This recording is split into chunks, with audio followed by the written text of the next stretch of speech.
Mr. Jorge Gonzales. He is an interesting individual. He has many interesting stories, and one, he likes to be recognized as a professional entrepreneur. He does a lot of things. He tries new things all the time. Right now, he's putting on Facebook all his progress losing weight, and he's advertising it. It's always business. His mind is always business. I'm very happy to introduce Mr. Jorge Gonzales, speech number 3, Get to the Point. Mr. Jorge Gonzales.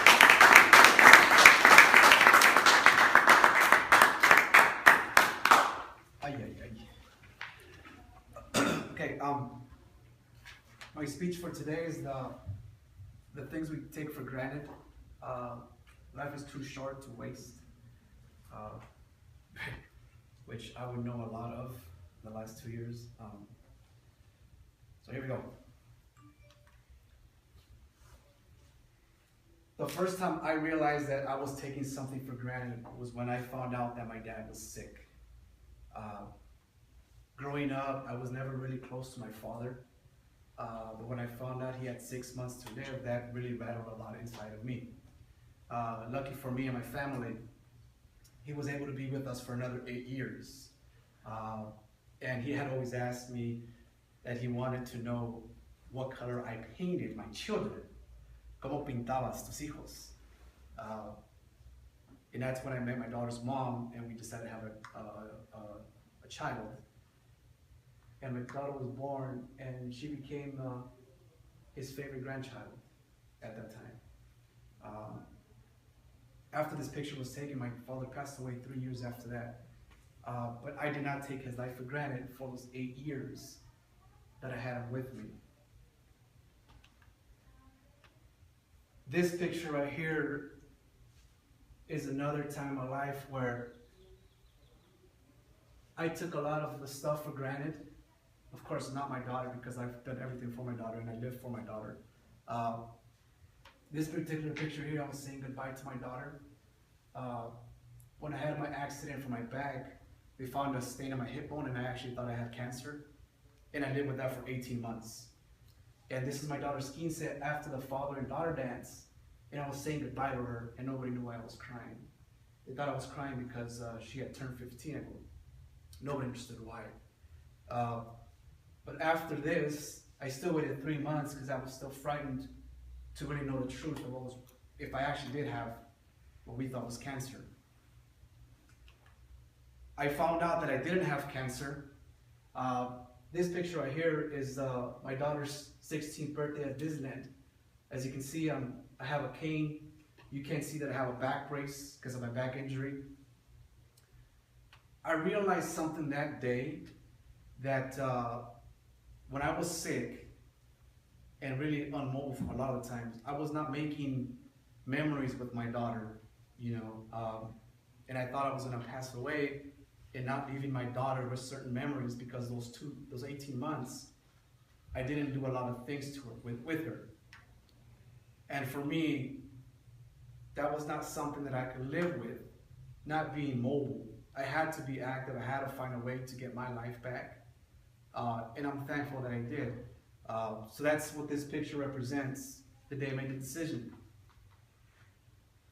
So after my cancer scare, I had a lot of decisions to make. The first one is I had to find natural remedies for my back issue. Even though people told me that that was not going to be possible.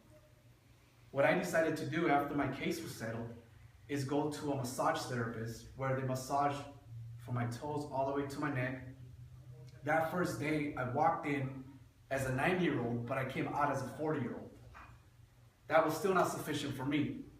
I wanted to feel like a 20-year-old because I wanted to have the energy to be with my daughter and make these memories and do the things that she wants to do as a teenager, because I live for my daughter. So these are some of the things that I took for granted. Not being able to exercise, which I can now.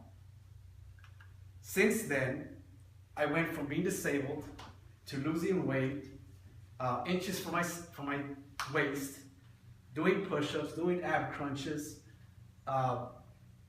always being summer ready, because I'm summer ready now. This middle one here represents the day I actually went for a run on the beach. The last picture represents last week when I went hiking. All 5 of these pictures, the last 5 pictures represents what I've been told that is not medically possible. Where there's a will, there's a way. But what I didn't realize that I used to love to be outside. Enjoyed always the outdoors. Bike riding, hiking. Not running, because running's never been my thing, but always outside. And that part of me was taken away from me. But I tried to do so many things for my daughter since my daughter was born that I forgot about me too.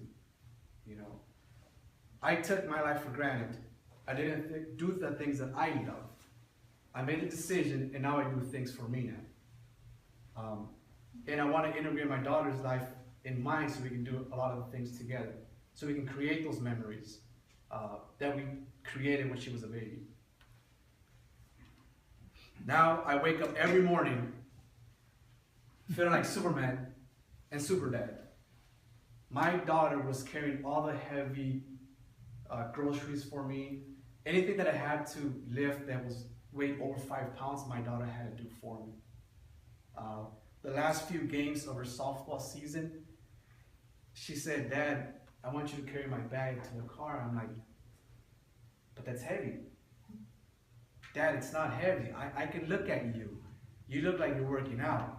My bag is not that heavy." I grabbed the bag. It didn't weigh less than 5 pounds or 5 pounds. It weighed more than that. It weighed about 30, 35 pounds.